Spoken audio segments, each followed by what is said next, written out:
అందరికీ నమస్తే అండి. Welcome back to my channel Haima food and agri వ్లాగ్స్లో ఈరోజు బేసన్ లడ్డు చేసుకుందాం. ఈసారి దివాళీకి రవ్వ లడ్డు బేసన్ లడ్డు చేసి చూపిస్తానండి. రవ్వ లడ్డు మట్టుగా వేరే వీడియోలో చూపిస్తాను. ఎంత మృదువుగా వచ్చాయంటే చాలా బాగా వచ్చాయి. సేమ్ బయట కొన్నట్టే వచ్చాయండి. ఇంకా ఆలస్యం చేయకుండా వీడియోలోకి వెళ్ళిపోదాము. ముందుగా ఒక కప్పు పంచదార తీసుకొని 4 ఇలాచీలు వేసి మిక్సీ పట్టుకుందాం. ఇలాగా మెత్తగా పౌడర్ చేసుకుందామండి. ఇలా పౌడర్ మొత్తం అయిపోయింది. దీన్ని పక్కన పెట్టుకుందాం. పిండిని దీన్ని 3/4 కప్పుతో 2 కప్పులు పిండి వేసుకున్నాను. దీన్ని బాగా జల్లెడ పట్టుకుందాం. మా ఛానల్ కానీ ఫస్ట్ టైం చూసినట్టయితే సబ్స్క్రైబ్ చేసుకోండి, షేర్ చేయండి, లైక్ చేయండి. ఇది బాగా జల్లెడ పట్టేసుకొని ఇట్లా దీన్ని మొత్తం తీసేసి పిండిని పక్కన పెట్టుకుందాం. ఇది కూడా కళాయి పెట్టి ఒక స్పూన్తో నెయ్యి వేసుకొని ఒక గుప్పెడు జీడిపప్పులు వేసుకొని రోస్ట్ చేసుకుందాం. ఇది కొంచెం రోస్ట్ అవుతుంది అనగా వాటర్ మిలన్ సీడ్స్ వేసుకుందాం. ఈ రెండు వేపేసుకొని గోల్డెన్ కలర్ వచ్చే వరకు ఇవి పక్కా పెట్టేసుకుందాం. ఇప్పుడు ఒక కప్పుతో నెయ్యి వేసుకొని పావు కప్పు నెయ్యి వేసాను. ఈ పిండిని ఈ నెయ్యిలో రోస్ట్ చేసుకోవాలి.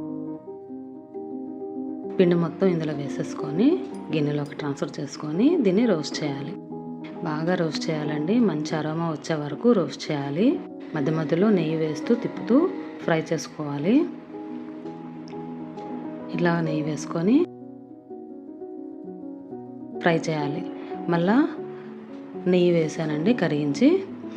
ఇది కూడా వేపుకొని ఇప్పుడు బొంబాయి రవ్వ 2 స్పూన్ల దాకా వేసి ఇది కూడా వేపుకోవాలి బాగా.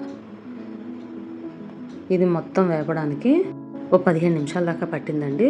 లో టు మీడియం ఫ్లేమ్లో అడ్జస్ట్ చేసుకుంటూ వేపాను. ఇట్లా కొంచెం నీళ్ళని చిలకరించుకోవాలి. సో నీళ్ళు ఇలా చిలకరించడం వల్ల మంచి అరోమా వస్తుంది. నీళ్ళు చిలకరించిన తర్వాత కొంచెం సేపు 2 మినిట్స్ వరకు కొంచెం వేపుకొని ఇది మొత్తం వేగిపోయిందండి. ఇందులోకి ట్రాన్స్ఫర్ చేసేసుకుందాం బౌల్లోకి. ఇలా వేసేసుకున్న తర్వాత ఇందులో గోరువెచ్చగా ఉన్నప్పుడే 1.5 కప్పు షుగర్ పౌడర్ వేసుకున్నాను. కరెక్ట్గా పర్ఫెక్ట్గా సరిపోయిందండి షుగరు 1.5 కప్పు. ఇది మొత్తం వేసేసుకొని వేడిగా ఉంది కాబట్టి కొంచెం స్పాచులతో ఇట్లా కలుపుకోవాలి. ముందుగా వేయించి పెట్టుకున్నాం కదా జీడిపప్పులు కూడా వేసేసుకొని వాటర్ మిలన్ సీడ్స్ వేసేసుకొని ఉండ చుట్టుకోవాలి.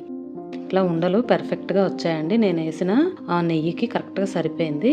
ఎక్స్ట్రా నేను చుట్టేటప్పుడు వేయాల్సిన అవసరం రాలేదు. ఇంతేనండి, చాలా బాగా వచ్చాయి, చాలా మృదువుగా వచ్చాయి. థ్యాంక్స్ ఫర్ వాచింగ్ అండి. మరిన్ని కొత్త వంటకాల కోసం హైమా ఫుడ్ అండ్ అగ్రి వ్లాగ్స్ని సబ్స్క్రైబ్ చేసుకోండి.